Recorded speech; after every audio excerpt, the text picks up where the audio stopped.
Hello, ladies and gentlemen of the Twitch streams. How are you? I'm Greg Tito. Oh, you almost forgot. I almost forgot. I was like, should I say this is Dragon Talk? But then I said, I'm Greg Tito. This is Shelly. Yeah, Shelly. She's a noble of the Mazza family. Yes, I am. Is that where that comes from, actually? I don't think I've ever asked asked you. the Mazzas. The Mazzas. Of Sicily. So you know Mazmataz and No, I wish I did. right, you guys are all in the same noble family. We are. We're all part of the Mazza clan. Although she's got the crocheting She's got the talent. skills. She's super crafty. It is. Like, She's that's crafty. not even human. I don't even feel like a machine could do what she does. She is inhuman. Just like the Marvel series on IMAX. She could be her own superhero. It's true. It's She true. could have her own Netflix show. We're going to make it happen. Hi, everybody. We Hi. are here. We're working on getting some Skype issues going for the phone call for the interview because we have a very special guest coming up on the interview, Kyle Balda, who is the director of Minions and Despicable Me 3. What? And we can't wait to pick his brain because we heard from a little bird named Holly Conrad, I believe. Oh, sweet little bird. That he's been a long time Dungeons and Dragons player, so we can't wait to get to talking to him about all of it, and caulking my bathroom to make sure everything is. You can't wait to do that. I can't wait. I need to. Damage will happen if It's you true. wait. You will get severe water damage. I will. We have those little silverfish things. Do you have those? What's that? They're like those little bugs that have like they have like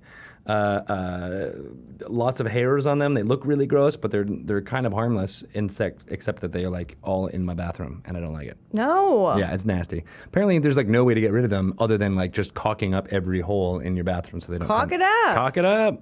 So you really do need to start caulking. I know. That was not a flub. Caulk guns are fun to use, just like new socks. And crafty. Yes, new socks. We got some new socks right here, guys. Woo! Check these out. These are available. I believe they will be available at ThinkGeek and ThinkGeek stores out there in the wild. Beautiful. They have Tyranny of Dragons, Tiamat art right about here, as well as the gold foot. This is where the heel would be, as well as all the very important copyright information. It's on the bottom. Definitely. So when you're, in a very, legit. you're laying in front of a roaring fire on like a bare rug, Right. And you have sock feet, people will be like, all right, well, I'm glad you didn't steal that art, Jesus, buddy. it's huge. It is. It's like the whole foot. It's You the should whole, have like, if you can read this copyright information, yeah. bring me a Copyright beer. 2017. Holy cats. We really don't. On physical goods, we got to make sure we got the copyrights on there. It makes sense. Wow. Yeah, I These love are it. nice though, and they're soft. They're really cool. We also have these wallets. Look at this Mm-hmm. leather wallet with a metal embossed ampersand. I'm gonna see. That's Wow. real metal. I think I might steal this from my wallet because it is falling apart. Probably part of your job. Part of my job to rep. Although the sitting on the hard metal. That's what I was wondering. But I'm a breast pocket wallet person. Are you? Yeah.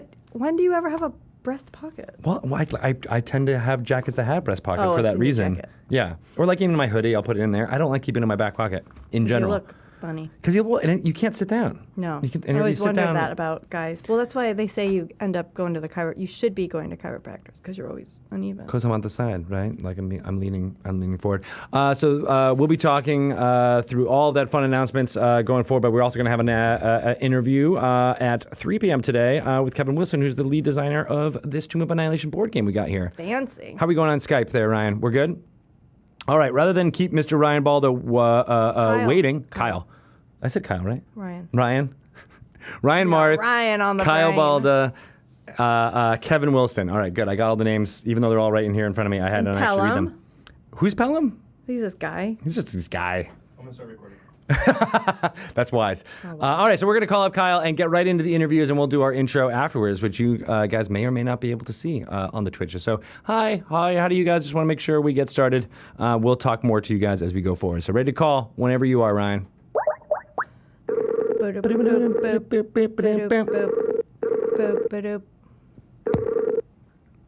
Hello. Hey, Kyle, how's it going? It's Greg. Hey, Greg. How are you today? Very good. Well, I got a bit of an echo. Oh, do you? Let me see. Hold on one second. Do you have like a headset, or is it just? How's that? Is that any better? That's much better. Okay, great. I can no longer hear myself, and then I'm no longer self-conscious, so I'm good. So we also have Shelly here. Hello. Hey, Shelly. And we are excited to talk to you as a creative person who likes to make films that people, our listeners, may have heard of, such as Minions and Despicable Me 3. But then also you're a longtime Dungeons and Dragons fan, is the rumor. Is that verifiable? That is absolutely verifiable. Nice. I did have a quite large hiatus from the game until recently.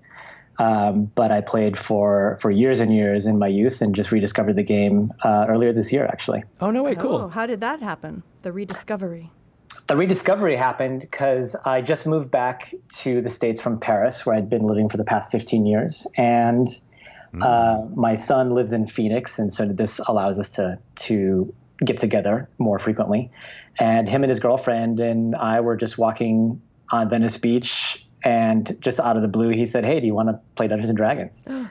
And I instantly got really excited because, I don't really know why I ever stopped playing in the first place, but just the fact that he was excited to play, and I instantly texted my wife and said, Aaron and Shantae want to play Dungeons and Dragons, and she was like, totally want to play.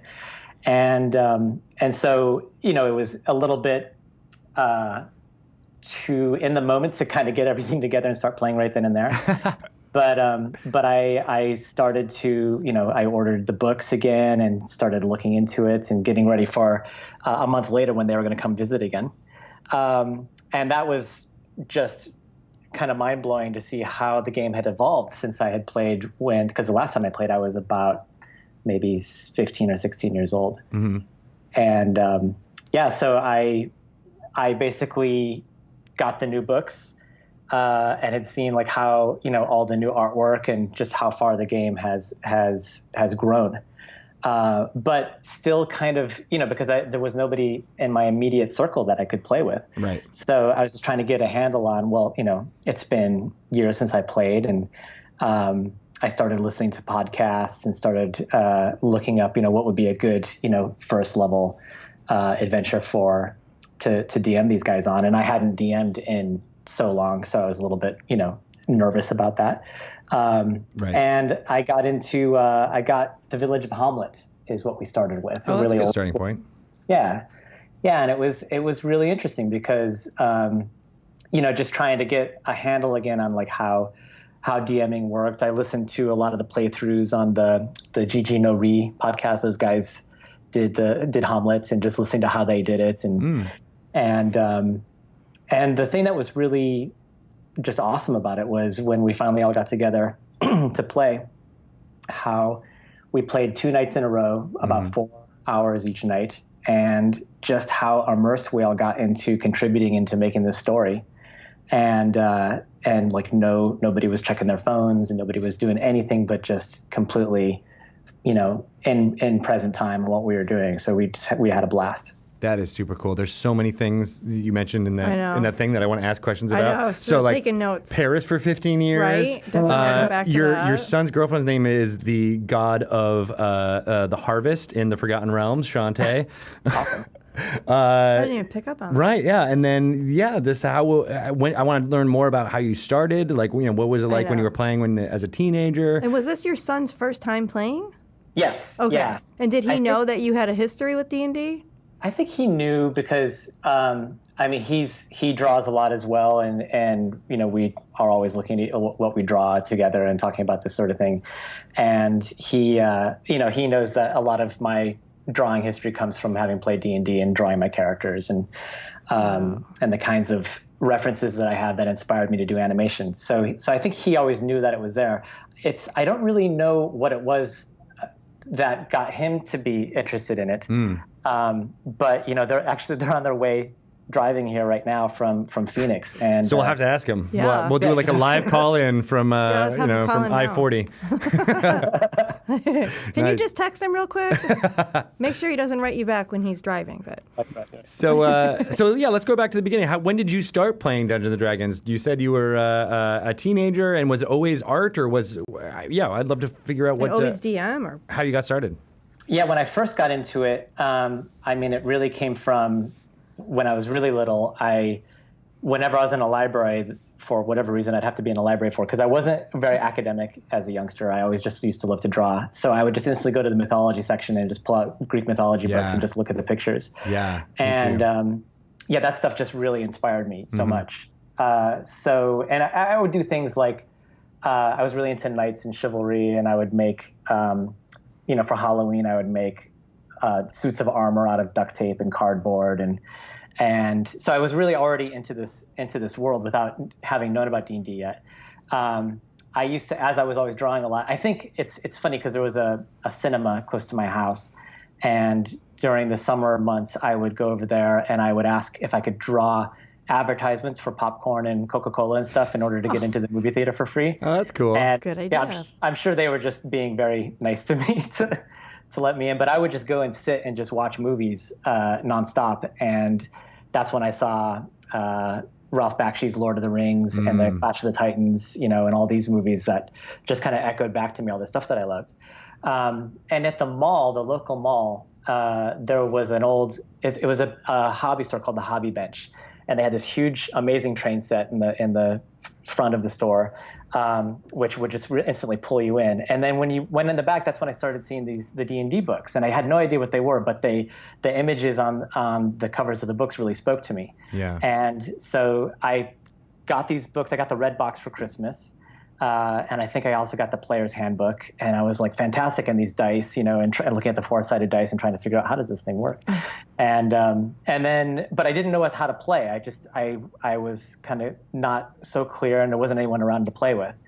And then I just got lucky because I was maybe a couple months later, a bunch of my family, we have a big Maltese family. And so there's a bunch of us were at my Aunt Mary's house, and one of my cousins was there. Michael, and he had been playing the game he was a couple years older than me. And I was carrying the books around with me everywhere just because I just loved looking at them, even if I didn't quite get it.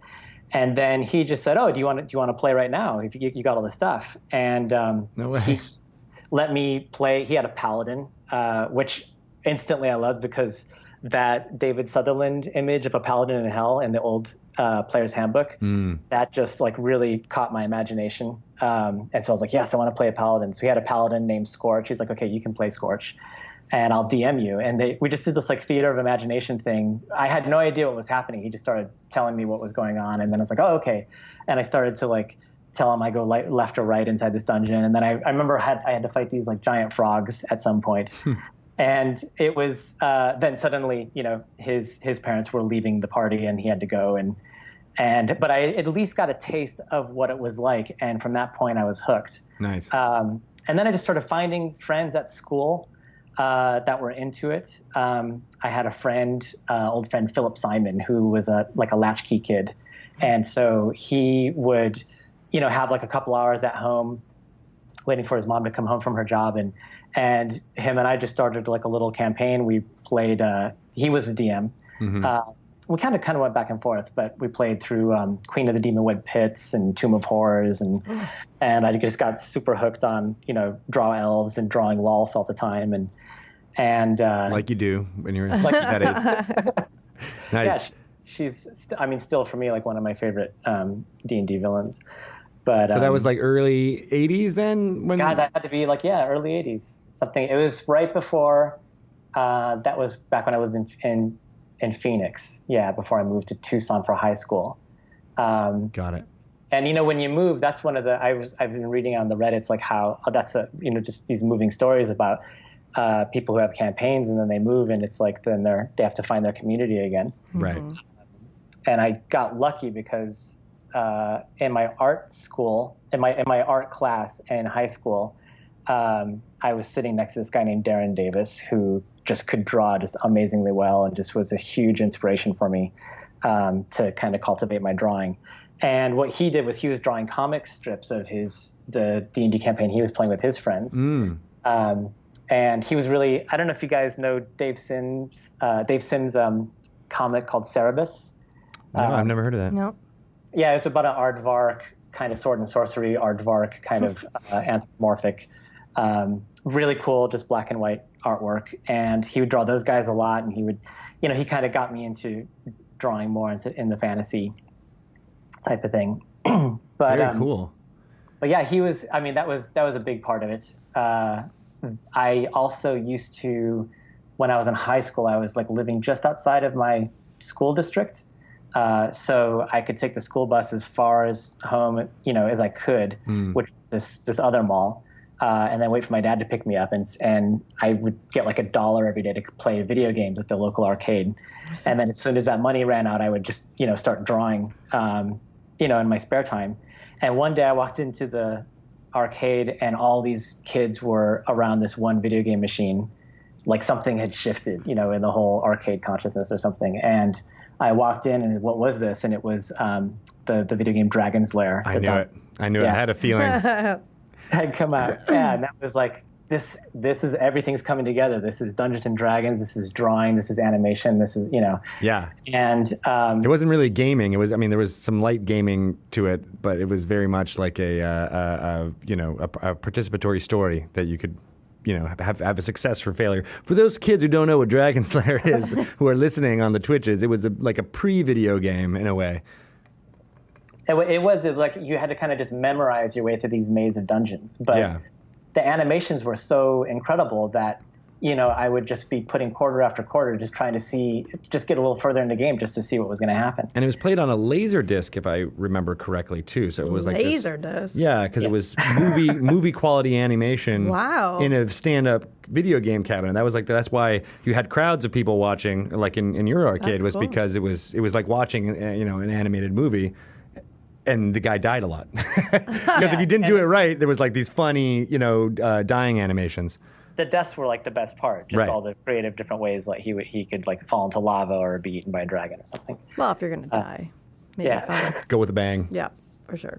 That's cool. So were you drawing your characters like all along the way, like as you started playing in the older campaign, and then after you moved? Yeah, I would always. That would be.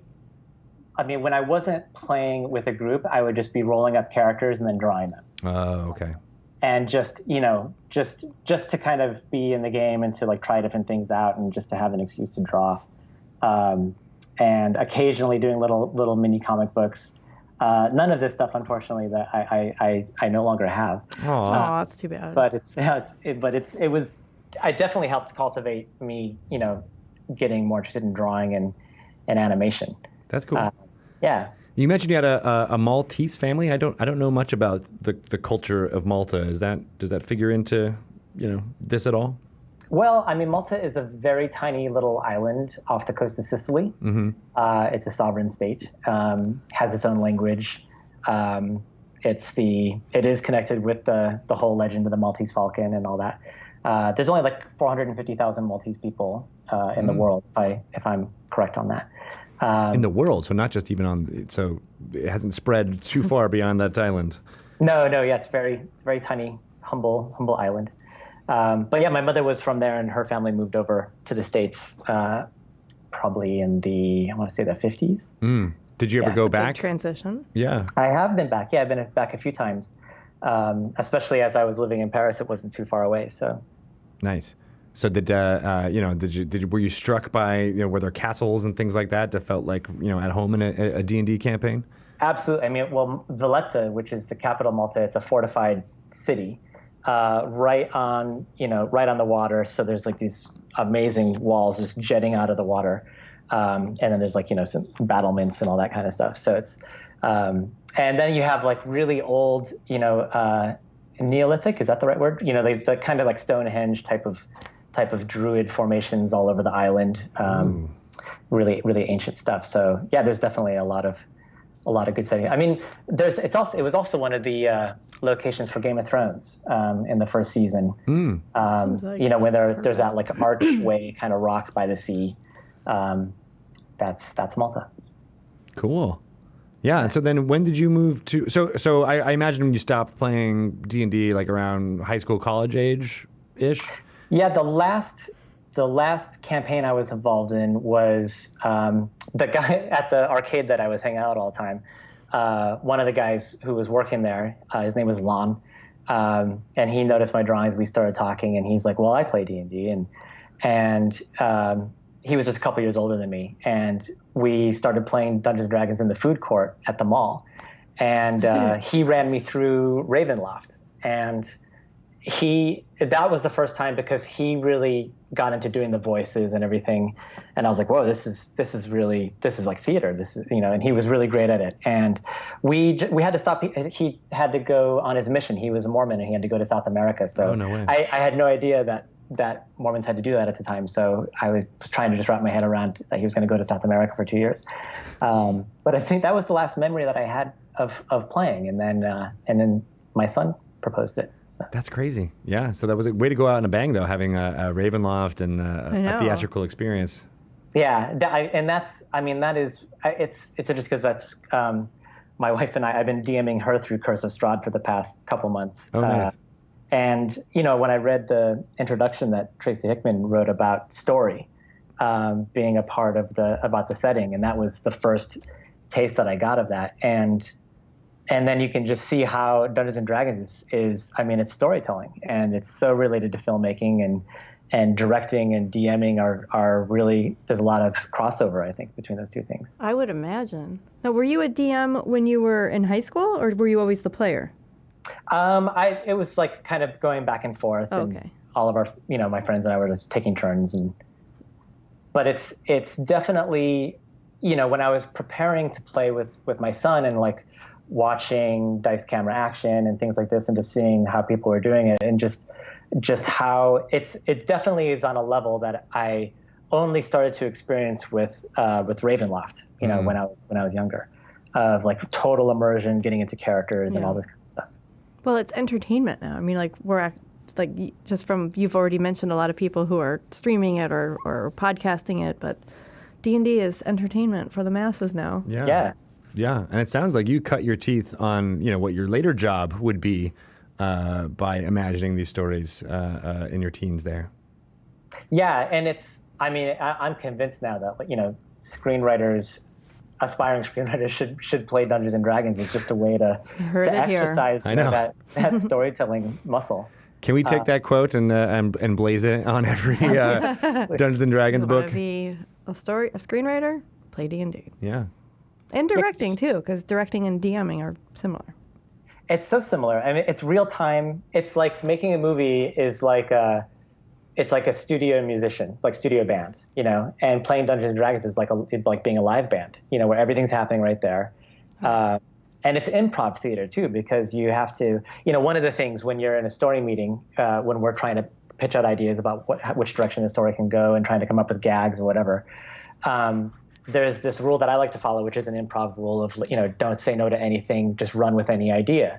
Because even if an idea doesn't sound fantastic at first, if people start to, add on to it, it can take a shape and it can become something. Yes, and that's D&D. I mean, like, the players are just as much as a DM are creating the world and making the story, and it's this living thing. It's awesome. That's always my favorite dungeon master, who takes every, silly idea that a PCs have and are like, well, yes, you can do that, and you will likely fail, but yeah, let's roll it out, and get it going. So that, the dungeon master that shuts down every idea often doesn't have fun players. Pretty soon. It takes all the energy out of it. Right.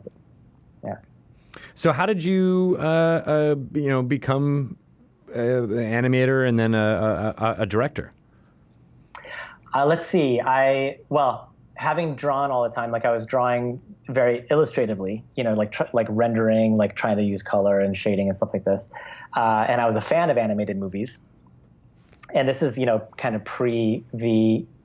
VCRs and stuff like that. I remember I saw 101 Dalmatians, and when I got home, I instantly tried making a comic book of it because I wanted to stay in the movie, and to watch it again. That was the only way I could watch it again. Oh. But I never really thought about animation as a career, because especially then I was living in Tucson, Arizona. There was no direct path to filmmaking. And then I was at one of my other cousins, we have a big family, one of my other cousins' wedding, and she said, hey, there's this friend of the family, this guy Dan Jupe, he's a Disney animator, and I can give you his number, you can talk to him if you want. And so I called him up, and he was just such a generous person with his time and his advice. He had been animating Sebastian the Crab in The Little Mermaid, and he said, well, send me over your drawings. And I sent him my sketchbook, And he called me up. He's like, can I take a red Sharpie over your drawings and give you some advice? And I was like, yeah, absolutely. And he just blew my mind with everything he showed me. He's like, you're drawing like an illustrator. Animators draw life rather than light, you know? And so you want to get the line of action. You want to tell a story with as little lines as possible. But he basically said, if you really want to know this stuff, you have to go to CalArts. And so I went to California Institute of the Arts in Los Angeles and studied animation there. And it was really good timing because Jurassic, I was there for about 2 years. I did a small internship after my first year. I worked at LucasArts Games. I worked on a game called Day of the Tentacle. Oh, no way. You worked on that? Yeah. That's so cool. We have a colleague, John File, who is at LucasArts Games. I think he might have come in a little bit after that time, but yeah, lots of great stuff came from there, and it was this meld of game design and animation. Yeah, and so many talented people, and I was, such a huge gamer that was really, it was really fun because it was a very story oriented game where it was like a choose your own adventure type of thing. Yeah. So and then I went back to school for another year. I did an internship at PDI, which later became a part of DreamWorks. But while I was there during that internship, that's when I learned how to do 3D animation. Jurassic Park came out that summer, and things just exploded. So there was tons and tons of animated movies or movies with visual, like 3D animated visual effects. Yeah. And that was the genesis. Was CGI was on everybody's tip of everyone's tongue, and that what was that 97, 96? That was even earlier. That was 93. Wow. Okay. Yeah, that was 93, and so I stopped going to school because I got a job at ILM, and like you do. I could keep learning there, and the industry was growing so fast. I was quite young at the time. I was about 22, I think, when Jumanji came up. And just because the studio was growing so fast, and all the people who were senior to me, they were supervising Dragonheart or Casper. These were the other movies at the time. Oh, I remember Dragonheart. They said, well, why don't you supervise the animation on Jumanji, which was a total trial by fire. Okay. Because I was huge. not quite experienced enough for that. So kind of learning as I went. And then I got to work on Mars Attacks. I did a very brief stint in New Zealand working for Peter Jackson on The Frighteners. Oh, cool. And he was only kind of whispering about doing Lord of the Rings at that point. Mm-hmm. And then I went to go work at Pixar, and I worked on A Bug's Life and Monsters, Inc. and Toy Story 2. And then I got sort of like, I was an animation director on Toy Story 2, and I just loved the mentoring part of that so much. So I thought maybe I'll try teaching for a bit and traveling. I kind of got this like wanderlust at that point. Mm-hmm. And so I went to Europe. Which was only going to be for a year. It ended up being, I think all said and done, I was there for about 17 years. How do you do this? How do you just get to be there for 17 years? Well, part of it was because of being half Maltese. So I had the European citizenship. But I was just I spent the first couple of years just bouncing around film schools, animation schools, like Lego Blanc and the Animation Workshop in Denmark, and teaching anywhere from a single day to a 4-month class on making a short film or something. Right, that's cool. And then I met this French director named Pierre Caffan, who was doing a lot of commercials, and he was already quite famous in animation in France because of all these commercials that he had done. So we started working on doing TV commercials together and some short subject stuff, and I started to settle in Paris. And then Illumination started, and they were working with the studio that I was already at, McGuff, in Paris, to do Despicable Me. And so I had done a lot of animation at that point, and I was really curious about another aspect of the animation world, which was layout. And that's another way of saying kind of cinematography. just the staging where you put the camera, the characters, and all this kind of stuff. And it's So sort you of like that is the person who assembles the shot from all the different parts, because not the same animators aren't working on the trees that are working on the characters that are working on the sky, right? Like that kind of thing. So like is that what the layout are? Yeah. Yeah, but it's also like the way that where you put a camera in a movie is really important, because just a very simple example, if you have a character who's being very menacing, then you like an upshot making them look really huge, and then the counter shot to that might be the character who's maybe the victim in that scene, and then you do a down shot making them look small. So I mean, that's just a really simple example, but the way that where you put the camera, the kind of lenses that you use can really be a narrative element in terms of the audience's experience of the film. That's really interesting. I wonder if, can you instinctually use that in dungeon mastering? That one's a little tougher, yeah, because that's where the mediums, I think, start to be different, because so much of it is in your imagination anyway. Yeah, but it's in the language and how you describe it. You know what I mean? So if you could be like, all right, you see this, he's towering over you. I mean, I feel like I use those kind of like motions when I'm talking about like a big monster. I'm always like, your look, it's up and it's huge and it looks so big in your field of view and like that kind of stuff. And I didn't even think about how I instinctively use some of that technique in how you describe it. The visual language of it. Yeah, definitely. In that sense, it's for sure. Yeah. That's cool. So, and then you did lay off for a while, and then how did you transition into directing, being like the head honcho on a film? And more importantly, how does Minions relate to Dungeons and Dragons? All right. Well, they're a gigantic party. I think that the first part was through having gone through Despicable Me. Chris Maudandri, my producer. And he's the big boss of Illumination Entertainment, and he suggested that I come back to Los Angeles for about 6 months and try directing some of the marketing materials for the Minions. So I directed the original 3 shorts that go in the DVD, right, and a bunch of interstitials and little things like that. And that was like working directly with the Minion characters. And I would say, because this sort of ties in with your other question, is that it was really interesting working, and it continues to be, working with these characters who don't have a discernible language, right. And trying to, one thing that we always try to be careful of with the Minions is to not make them creatures, that they are characters, they're personified characters. They have their own agendas. They have wants and desires. They have feelings. They make fun of each other's feelings. So there's a lot of human qualities to them, and I think that's one of the key things is like even any kind of beast or any kind of character that you are trying to portray is like trying to go deeper into like, what does that character want? What do they feel at this moment? What are they thinking at this moment? That's one of the best ways, I think, to try to create empathy from the audience's perspective, that they can relate to them in some sense. Yeah.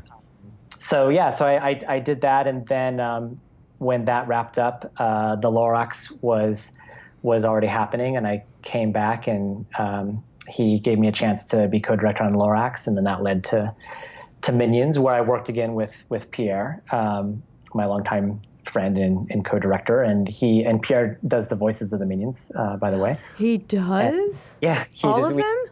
He does all of them, yeah. He does. We would share an office while we're making the films, and he's got like a tiny little sound booth around his desk, and he would just be any part of the day just yelling and screaming and Minionese, to give us the voices for the characters. So what came first, his voice or this movie? I feel like the voice must have been in his head for a long time, and he was like, I just have to do something with this. I'm going to create these characters. Well, he has done in the past a lot of kind of voices, and he's always experimented with like pitching his voice and playing around with the texture of it, through whatever kind of dials and knobs and stuff like that technology. But the characters of the Minions came about because we were looking for, Gru had an army of henchmen, and some of the early designs of them looked like more, like orcs and stuff like that, like wearing armor. And part of it was just from a production point of view, that would be quite a challenge to do. And then the other part of it too was just well, maybe there's another way to go with these characters where they could be like a softer side to Gru's character and be funny. And so the designs of them started to come out, and then some animation tests happened, and then Pierre was sort of like lending his voice to help with the animation tests. And then slowly it just started to be something that people got really attached to. And then he's, just the way that he would find, because, they are saying gibberish in a sense, but there is a little bit of method to it, like when in the Minions movie, when they drop the pyramid on the pharaoh, the word that he says before that is pancake, and just like, so there's a little foreshadowing of what's going to happen. But they speak all the different languages of the world. When they'll say thank you, they'll say Entschuldigung. Sorry, that's excuse me in German. Or they'll say like wait, aspetta, that's Italian. So you get, he's just drawing from all different types of languages and creating this unique language. That's really neat. So cool. I feel like I do that when I have like a goblin character or kobolds or little creatures who have their own language. In Dungeons and Dragons, and then you'll just you have to make it feel real, so you'll use minion-y type stuff, Yeah. to get what they're communicating. Well, I've got lots of props at home if you need them. Minions were in one of the Happy Meals when the movie came out. Yeah, that's right. And we ate a lot of McDonald's during that time. But I don't know. I never know exactly where this toy is in the house, but it will go off at random times, and I'll just hear like, oh my God. It's great if you get like 20 of them on a table and just like set them all off at the same time. It's just cacophony of them. Yes. So I did We have tell you to thank for that. Thank you. Thank you. And Pierre. But I told my son that we were going to talk to you today, and I asked if he had any questions for you or anything to tell you.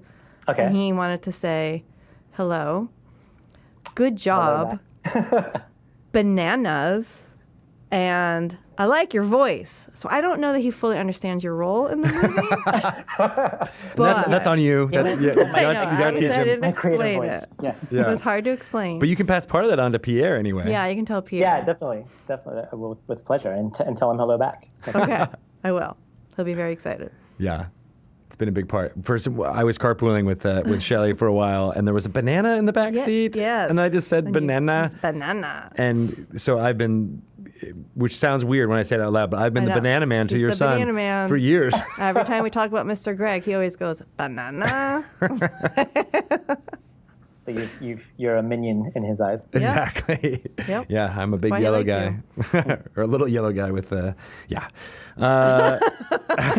There's no way to make it sound good. It really isn't. No, banana guy to my son. So that's really fascinating. So let's talk about after you've jumped into playing now, as someone who has, chops in the creative world and doing it. How have you brought some of that skill to playing Dungeons and Dragons now? Definitely. I mean, both. There's been a lot of learning experiences, and then some abilities to my wife and I started playing with a larger group. There's about 6 people from work. And we've been I like you say they're just work. from work. They're from the office. People from work. Well, and they're all Kevin, first-time Bob. players too. So they'd always been really curious, and so we started to tell people that we were playing again, and we played the first time. We're going to play again this weekend. Nice. But we played the first time about a month ago with them, and we're doing Death House. From the Curse of Strahd. Right. And one of the first things that happened, so my wife and I are co-DMing. So she, got really into effects and got a bunch of dry ice and strobe lights. And, Oh, and nice. this and yeah, we went Theater kind of people. went all out on trying to make props and everything. And so as they got into the house, they kind of all split up into 3 different groups. And so my wife and I are looking at it, it's okay, we can do this, and just in terms of this kind of cross-cutting that you have to do. Yeah. And that is really doing parallel action in film when you split up and you're portraying different characters at the same time, and just trying to find, you trying to read the group where you're following one person's story, and you're leading them through what's happening, and they're telling you what they're doing, and trying to find enough of like a little bit of a cliffhanger part, like, okay, you go to open the door and then you switch your attention over to somebody else, Right. so that everybody's like wants to come back to their story too. So you're just trying to keep the rooting interest of everybody involved in everybody else's story, and it was so much fun. It was like like real time directing, and just watching how people were just so immersed in it. It was a blast. That is a blast. That And says a lot about your DMing too, that they're first-time players and they were that immersed in it already. Well. I mean, people might be a little shy. And your about wife that. and your wife's skills as Yeah, I DM. was curious about her too. Like, what's her background with D&D? Did she used to play, or did you recently introduce her as well? She hadn't played before. She definitely is a fan of this type of material. She loves big fan of Harry Potter, and magic and all this kind of lore. And it's funny because she got really excited at first to play, and I went and got all the books, and then while we were waiting for the first time we were going to play with my son and his girlfriend, one night I said, can we try some of the combat mechanics, because I just want to refresh my memory how all this stuff works with the new rules and everything. And she was like, okay, and I just had her like fight some goblins or something, and it was probably pretty late at night anyway, and she was like kind of falling asleep, and I'm like, oh, she's not going to be into this. And then, but then what happened is, like, after we played with my son and had that game, it was actually her motivation who said, like, I can't wait until they come back next month to play again. Like, is there something we can do? Oh, nice. And that's why we started playing Curse of Strahd. And it was, for me, it was like a nostalgic thing, because I wanted to see so much like how the Ravenloft world had opened up. Yeah. But we learned a lot. We're really close to finishing it. We played so many nights a week for a couple of months. We got really, really into it. And but it was just her and I. So she was playing multiple characters, and it's just because we didn't yet have the people that we could bring in to play with. And there was something that I learned a lot from that, which is, because I used to play when I was a kid, I would have like 5 characters, and because it'd just be me and a friend playing all night. But what you miss with that is how your sense of problem solving, trying to project it on 3 different characters, is a little bit different than somebody else who has a totally different personality than you. For sure. Bringing how they would handle a situation, and that creates another dynamic, which I think is really interesting. Yeah, especially for something like this that has so many different horror tropes in it, so you have to, people react to that differently, or, fight or flight kind of thing can be very, very different. Yep. But I've been meaning to do a podcast episode specifically on like one-on-one solo DMing and one player form of playing Dungeons and Dragons, because I feel like a lot of people, that we've talked to in all these conversations, that's how they played when they were kids. Yeah. I would be very interested to hear what you do with that, because I think it's a different dynamic that has its own value for sure. Yeah. But I think there's something about maybe just playing one character. She's DMing me on a one shot that she found online, the Wild Sheep Chase, and I'm playing 2 gnome characters. I have a thing for gnomes, I guess, because they're like minions. But I guess that makes sense.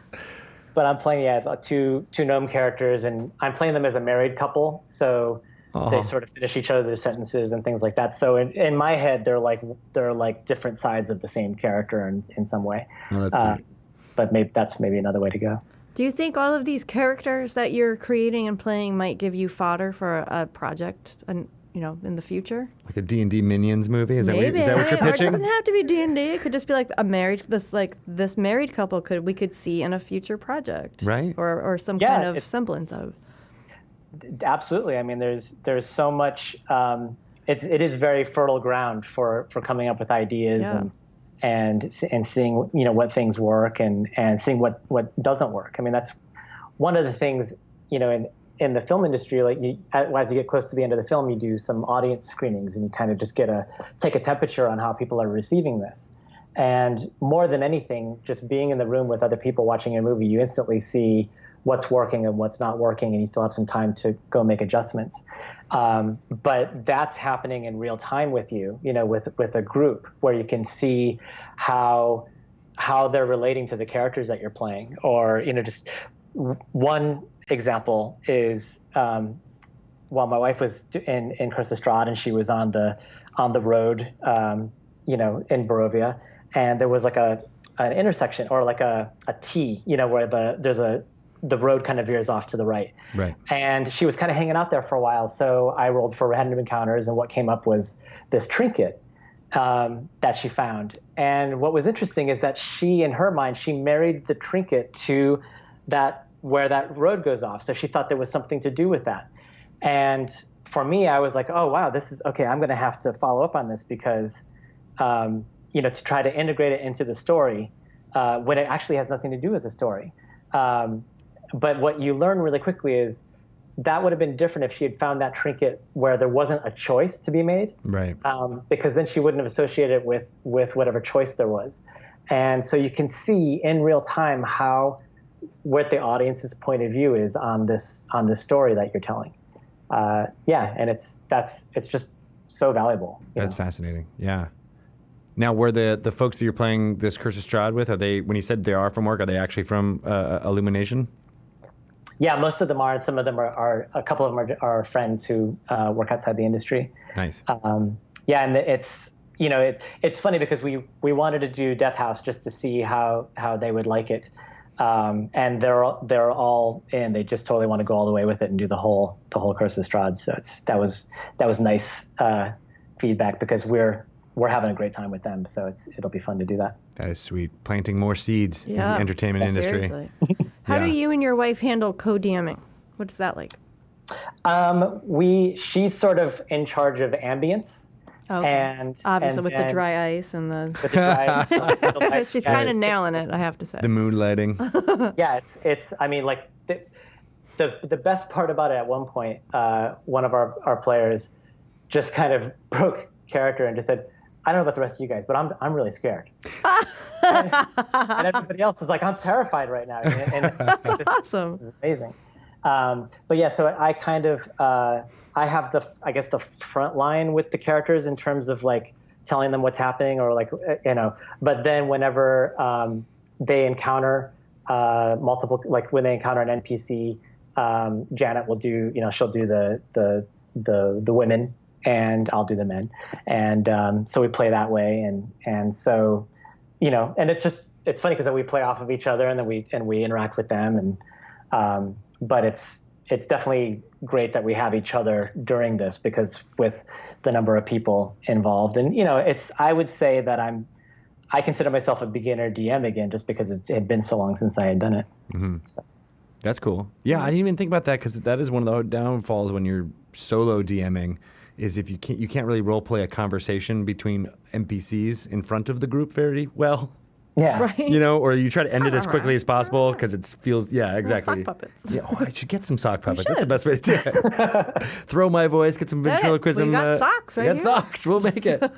But that's got to be great for you and your wife to be able to be like work off each other, so it doesn't just feel like this weird person's talking to themselves. Yeah, it's also amazing too. Is like as I'll be in the middle of telling a story and saying that they enter the forest and then suddenly there's like these forest sounds just appear and she's like driving all that stuff. So it's just really a great teamwork. She's like the DJ to your She's got like Spinderella in the background. Just like, let me roll with the forest ambiance right about now. Oh, I love it. That's pretty cool. You guys should be live streaming your games, it sounds like. I know. I would watch that. So yeah, I mean, we don't have a cool too much animations in there. Oh God! Yeah. Could you do improv animation? Well, he's a dungeon master. He just knows, regardless of which direction they go, you're going to run into libraries. A minion. That's really cool. And yes, minions should play D&D. Yes, I agree. They would be I'm sorry. They would be really the hardest group to DM. I know they'd be all over the place, completely distracted. Yeah. Have you? So I mean, you mentioned Dice Camera Action, some other things. I think was it Holly Conrad that introduced us to you? Is that right?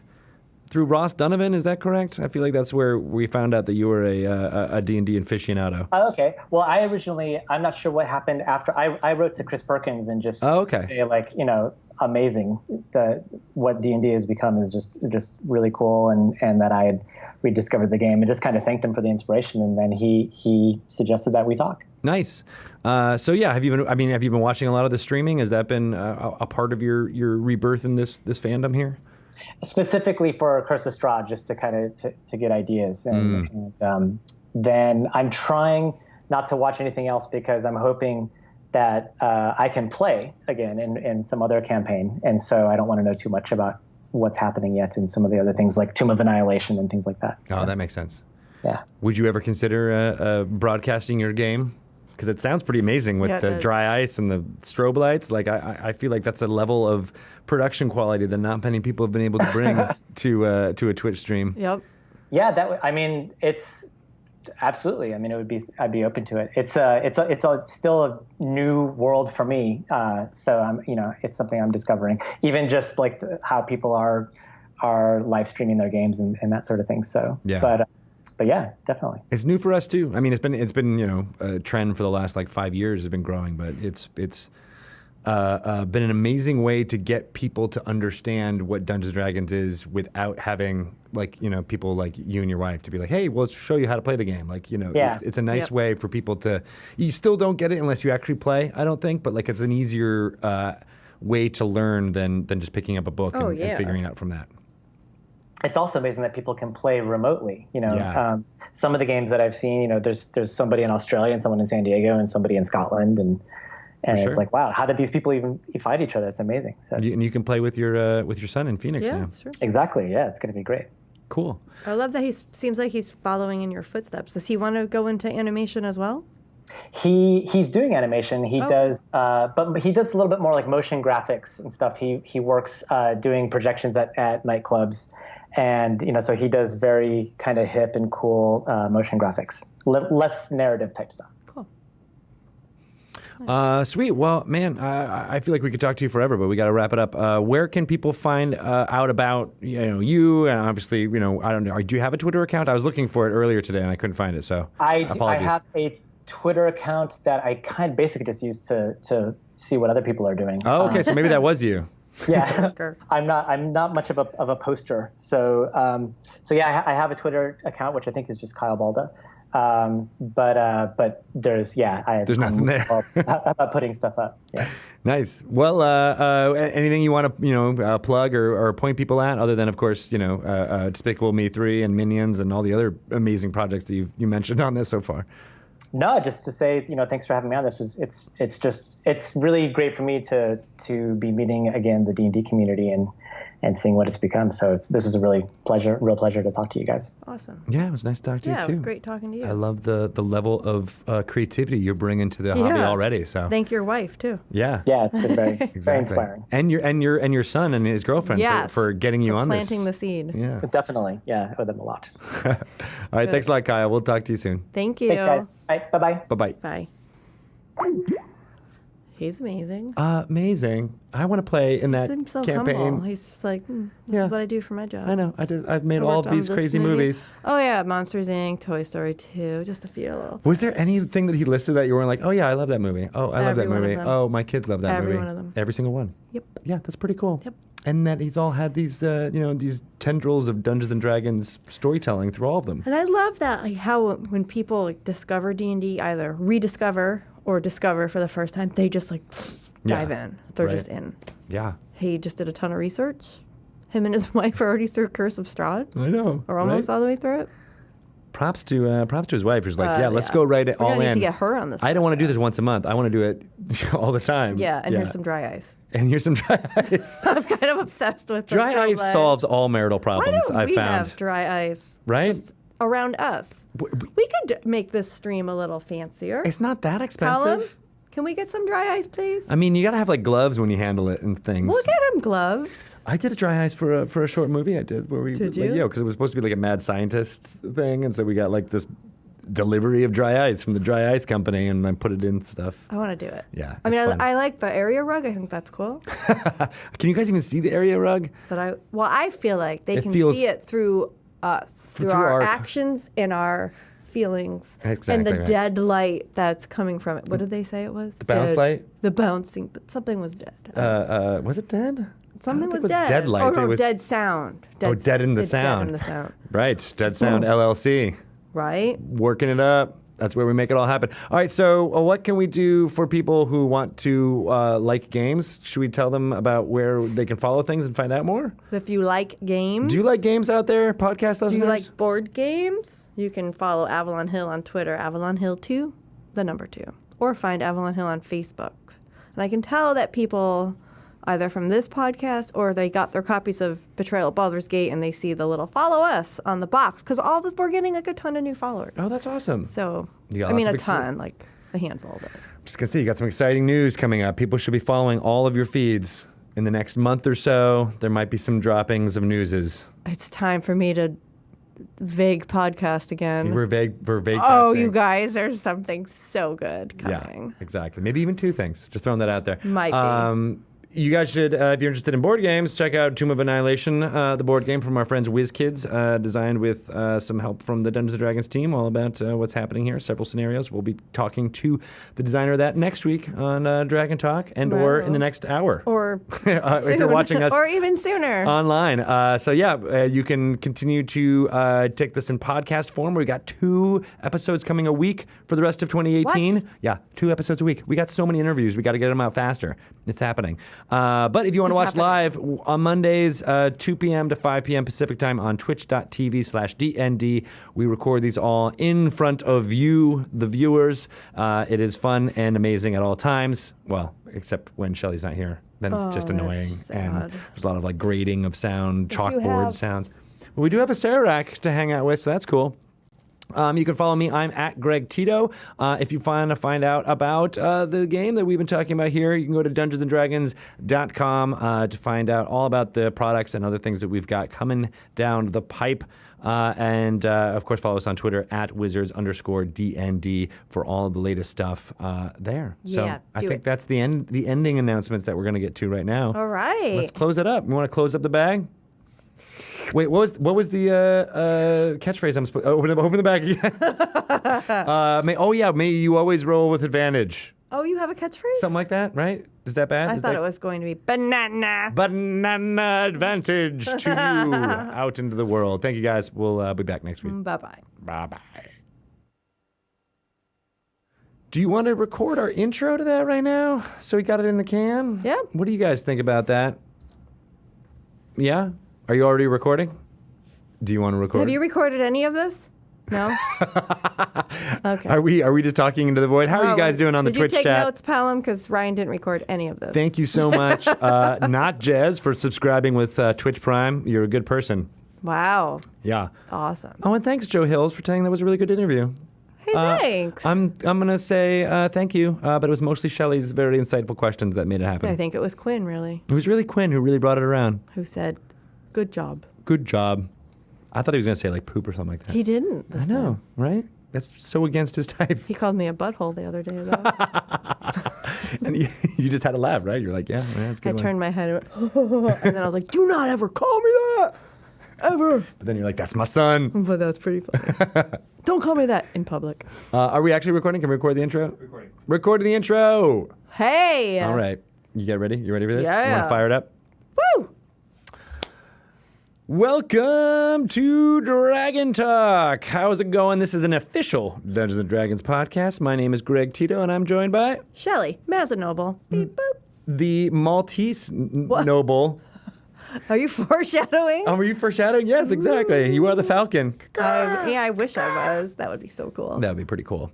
I'm foreshadowing because we have an interview with Kyle. Maltese Falcon. The Maltese Falcon himself, Kyle Balda. He is a animator and director. You might have seen him on such films as Despicable Me 3. Just a little something. Minions. We're going to get to the bottom of how the Minions came about. That's pretty exciting. Yep. Yeah.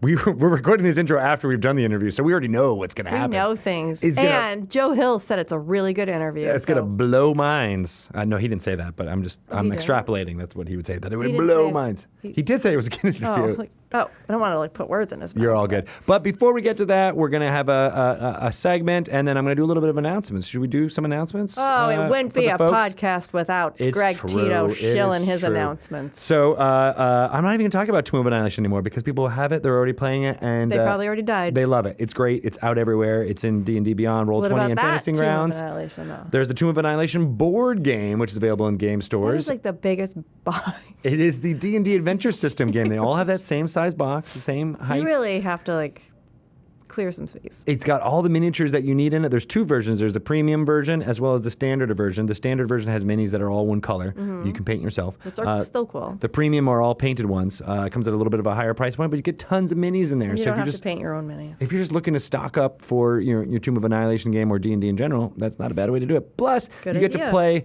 a really cool system where you can play Dungeons & Dragons with your friends with no Dungeon Master. Kind of focuses more on the tactical play. I think there's 12 or 13 scenarios in there that you can play through and get some of the adventures. And you play as Artist Simber or an Aarakocra named Ashara. She's a wizard. There's a Tabaxi in there as well. Wow. I know. Good stuff. Birdsong, the Tabaxi. Oh, cute. Yeah. Dragonbait, the Sorial Paladin. He's in there. I think there's one more in this. I think there's 5 actually available in there too. You'll get it. It's all good stuff. Xanathar's Guide, everything is coming out very soon. It is November 10th. It's going to be that is very soon. In game stores, if not after you actually listen to this in podcast form. Hurry up and get it because the alt cover is going to go fast. It's an alternate cover designed by Hydro74 himself. It's different. You can only get it in game stores. The same content is all in the center of it, and the content of it is pretty cool. A lot of subclasses, 27 new subclasses. Crazy. At least 2 for each class in the player's handbook. Tons of stuff out there. If you're interested to find out about some of those subclasses, go to dndbeyond.com because there's been tons of videos that Mr. Todd Kenrick has been doing with Jeremy Crawford and Mike Merles. Getting to the heart of what each of these subclasses are about. I know, it's been really cool. Yep. Fool? It's been really cool. No, the cool kids say fool. It's been fool. It's been so fool. Oh my gosh, can we start some slang? Yeah. I haven't done that since I was 14. Yeah, you have done it? We gotta be like, let's call this is something cool now. And it was standy. I think it was like, that's cool, that's standy. That's standy. I don't know why. There was in a bus that said no standees allowed. And I was always like, what is a standy? Let's just make it up like it's a thing. Standy. Yeah, standy. Like dandy, but standy. Yeah, S-T-A-N-D-E-E. Like that's a person who stands on a bus is a standy. Huh. Ridiculous, right? I feel like they should be standers. Right? There's a better way to phrase it. Yeah. All right, so those of you making all the signs for school buses in the Northeast, you're on notice. Burn notice. All right, what else were we talking about? Oh, yeah, Idle Champions of the Forgotten Realms. Whoa, look at that. They are out on early access in Steam right now. It's an idle game where you can do tons of fun stuff like sending your party out on adventures. They kill monsters, they collect loot, and it all happens in real time. You don't have to do that much. You don't have to do that much. And you can do it all using some of the characters from Forgotten Realms lore, such as Jarlaxle or Minsk and Boo are in there as well. And you can also play as the Force Grey characters. So all the people from Force Grey, Lost City of Omu, are in there, including Hitch and Jamila and Arkan. Joe Manganiello's character, who stole the Hand of Vecna on Critical Role, but now we're crossing the streams. I'm not really sure what's real anymore. But it's pretty cool. So if you're interested in checking out those characters, because those guys are coming back. Lost City of Omu, we're doing it at 5 p.m. on Mondays.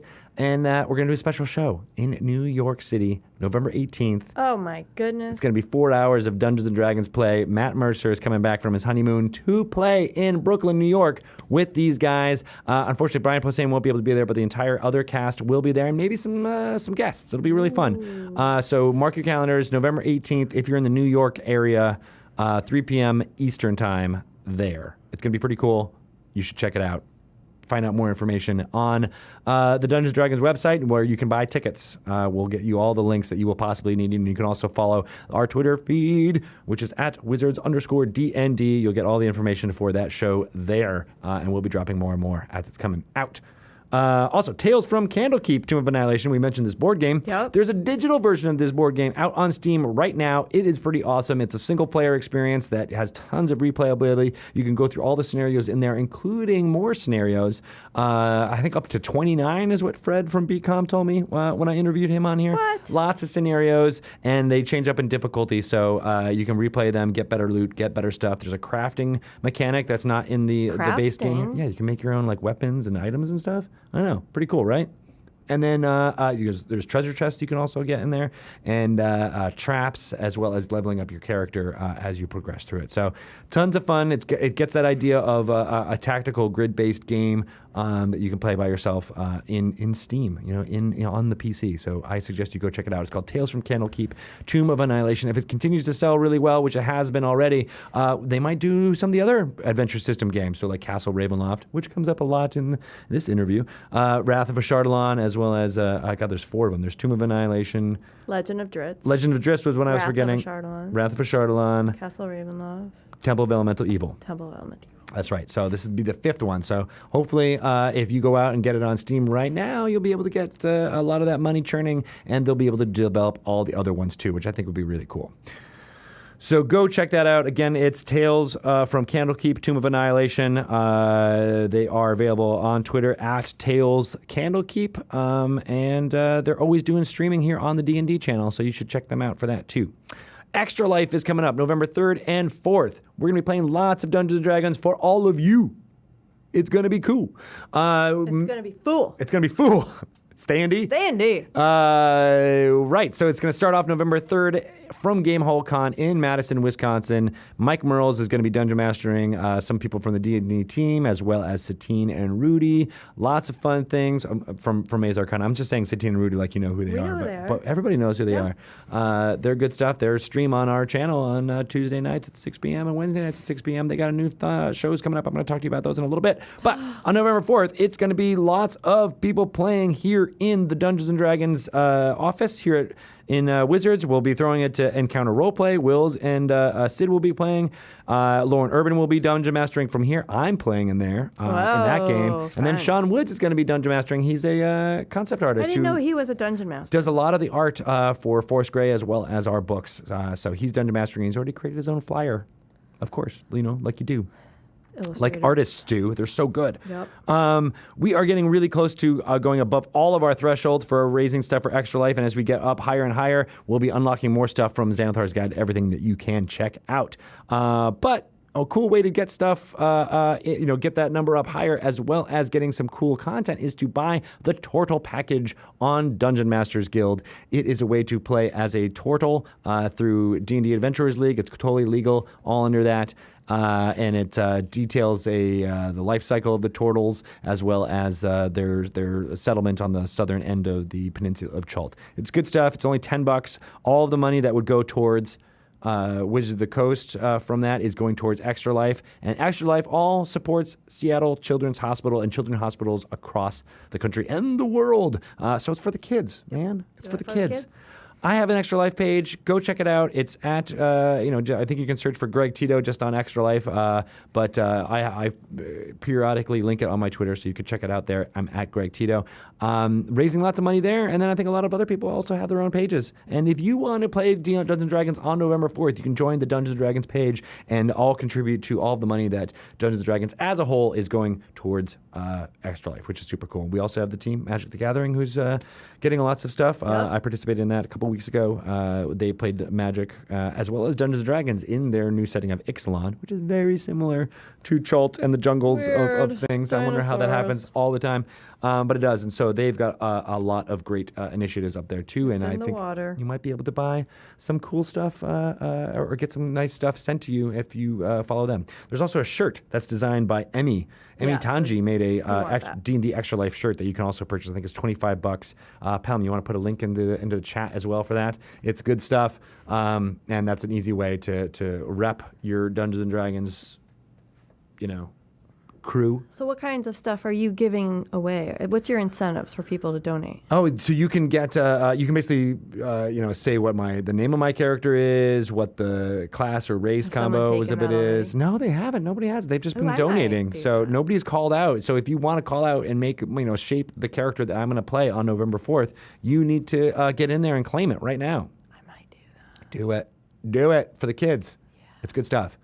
All right, and then there's also Grung. Don't forget the Grung. You can also purchase one Grung above on DM's Guild. It is not Adventurers League legal, so keep that in mind. But it's only $5, and that's basically how you can create a player character to play as a Grung, similar to one Grung above in Chris Lindsay's weekly game, which is on Wednesdays at 2 p.m. Pacific time.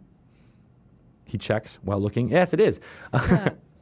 And that is with Dungeon Master Chris Lindsay, Satine Phoenix, Rudy Rutenberg, Lauren Urban, and Sig Neutron. They all play as Grung. Pretty cool stuff. I mentioned Maze Arcana. Sirens of the Realms is Tuesdays at 6 p.m. Pacific time. That's an all-girl band of bards with DMs Satine Phoenix, Vivid Vika, Amy Vorpal, Maud Garrett, and Kate Elliott. Man, they have been doing like impromptu jam sessions as part of their art thing. for their characters is amazing. It is so cool. It is so cool. So I suggest you check that out Tuesdays at 6 p.m. Pacific time as well. Rachel Seeley and Erica Fermina from Girls Guts Glory are playing Neverwinter on Monday nights at 8 p.m. They're going all the way through all that content. It's really cool. You should check that out. On Wednesdays, we have the High Rollers Dead Reckoning with DM Mark Holmes. And then I mentioned one Growing Above. And then we're back with Maze Arcana Fury's Fate at 6 p.m. On Thursday, we have Codename Entertainment Idol Champions. And then Destiny and Doom, our newest show for this current season of stuff on our Twitch channel, 3 p.m. Pacific time. That's DM Lauren Urban, Oboe Crazy. You might see her in the chat very often, as well as Mika Burton, Dante Bosco, Kraken, and Jack Patillo, all friends from the Rooster Teeth kind of family of stuff. Good stuff. They just hit level 2, and they learned of the mysterious curse that's afflicting local bartenders, like happens. So they're just getting into some of the fun Tomb of Annihilation storyline. That's Thursdays at 3 p.m. We'll be hosting Acquisitions Incorporated, the C Team, as well as Critical Role. And then on Friday, it's Roll20 presents Tomb of Annihilation with DM Adam Coble, Distracted Elf, Andrew Gillis, Dave the Human, and Blue Jay. She is so named because she has blue hair when she's streaming.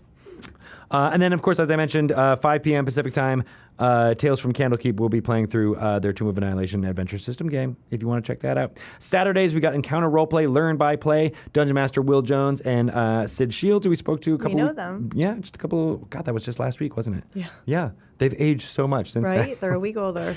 Jay Tall Squall, Josh Mann, and Louise Moore are also in that. And the cool thing about it is that Will stops the action every couple of minutes or so and tells you what he did as a Dungeon Master. So if you're learning to try and figure out how to increase your Dungeon Master skills in any way, from beginner to advanced or advanced to expert to amazeballs, this is the way to do it at 3 p.m. on Saturdays. 6 p.m. Heroes Graveyard with Trump and Koibu and friends. That's a very cool game. Trump was actually in the office last Friday, so we got to say hi to him. He's playing some cool Magic stuff, Magic Arena out there. But Heroes Graveyard is very cool because it's if your character dies in the game, that player does not play in that stream anymore. So it's like a permadeath type thing. He's bringing in lots of folks from the video game side of Twitch to play in this. Do they die often?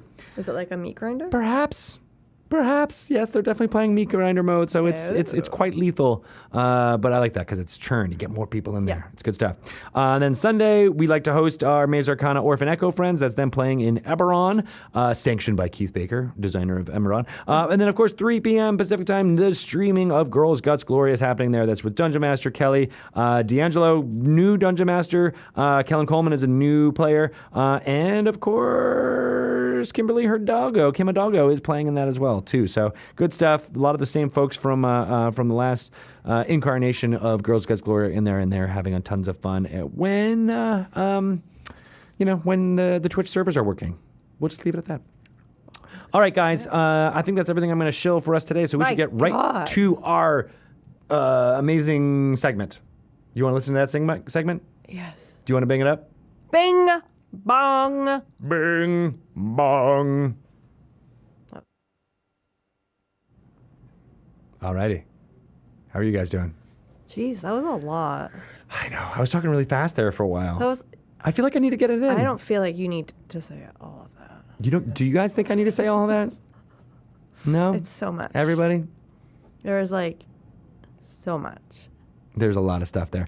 All right, so we are going to take a very short break. Midtro. That's, oh. You want to get that in there now? Yeah. Are you still recording? Nice. That was a really good segment. Did you listen to that segment? Yes, of course. I loved it. Loved it too. Really liked that we were able to both educate and entertain you with that segment. It's not easy. Yeah, I really give props to Chris/Matt/Jeremy on what they did for us. Yes. Right? As always. Just got to give them that bump. Yeah. And then we're going to spike it down. And now it's time to call up Mr. Kyle Balda. Let's do it. Let's do it. That's called acting, ladies and gentlemen. That's how you do it. We are theater people. Oh, drink. Yeah.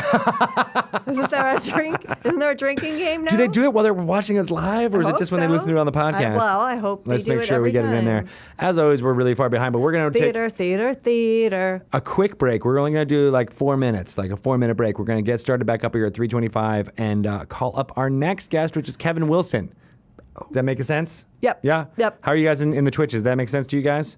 We're going to play some ads this time. So for those of you who don't subscribe, you should subscribe. It's only $4.99. But we're going to play some ads in the mid-time here. Those of you who already are subscribers, you'll still get the webcam feed of what's going on. Does that make sense? It's going to be really interesting. Pelham, you all good with rolling some ads during this break? Well, we'll show you how to do it. So let's start get talking. off and I'll tell you how to press it.